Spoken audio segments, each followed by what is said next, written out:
जय साई राम। जय गुरुदेव दत्ता। गुरुर् ब्रह्मा गुरुर् विष्णु गुरुर्देवो महेश्वरः।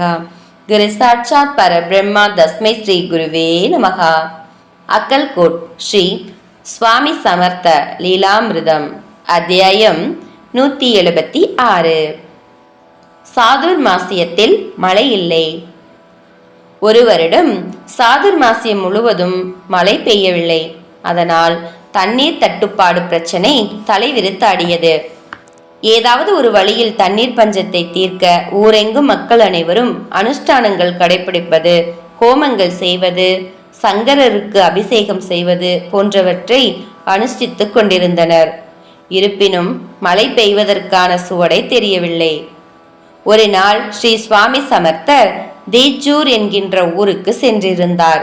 மழை வேண்டி அந்த ஊரில் இருந்த காசி விஸ்வநாதருக்கு தொடர்ந்து அபிஷேகங்கள் செய்து கொண்டிருந்தனர்.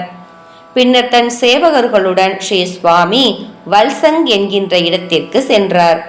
அங்கும் அனுஷ்டானங்கள் நடைபெற்று கொண்டிருந்தன. அந்த ஊரில் இருந்த மக்கள் ஸ்ரீ சுவாமியை வரவேற்று ஸ்ரீ சங்கரரின் கோவிலுக்கு அழைத்து சென்றனர். மகராஜ், எப்போ மழை பொழியும் என்று அனைவரும் கேட்டனர். உடனே ஸ்ரீ சுவாமி சிவலிங்கம் மற்றும் கணேசமூர்த்தி இருந்த கர்ப்ப கிரகத்திற்குள் நுழைந்தார். ஸ்ரீ சுவாமி அவர்களை வசைபாடிவிட்டு, ஏன் மழை பொழிய வைக்கவில்லை? உங்களுக்கு என்ன தானியங்கள் வேண்டுமா என்று கேட்டுவிட்டு ஒருவரை தானியங்களை கொண்டு வருமாறு ஆணையிட்டார். அதை எடுத்து சிலைகளின் மீது வாரி இறைத்தார். பின்னர் சரையி என்கின்ற ஊருக்கு சென்று விட்டார்.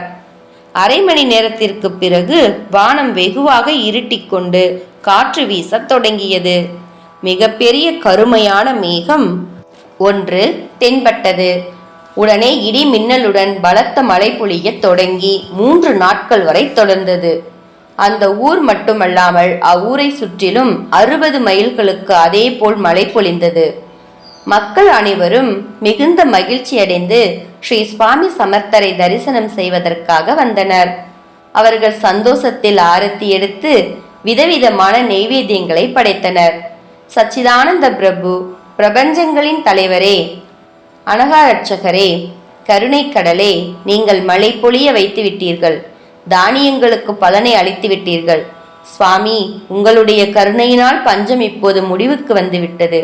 இனி விளைச்சல் நல்ல முறையில் நடைபெறும் என்று சந்தோஷத்தில் வாயார புகழ்ந்தனர். பஞ்சபூதங்களும் தன் கட்டுப்பாட்டில்தான் இருக்கிறது என்பதை நிரூபிக்கவே ஸ்ரீ சுவாமி சமர்த்தர் இந்த அற்புதத்தை நிகழ்த்தி காட்டினார். அகிலாண்ட கோடி பிரம்மாண்ட நாயகனின் இசைவு இல்லாமல் ஒரு துரும்பு கூட அசையாது அல்லவா? ஜெய ஜெய ஸ்ரீ சுவாமி சமர்த். ஜெய் சாய்ராம். ஜெய் குரு தேவதத்தா. அனந்த கோடி பிரம்மாண்ட நாயக ராஜாதிராஜ யோகிராஜ பரபிரம்ம ஸ்ரீ சுவாமி சமர்த்த மகராஜ் கி ஜெய்.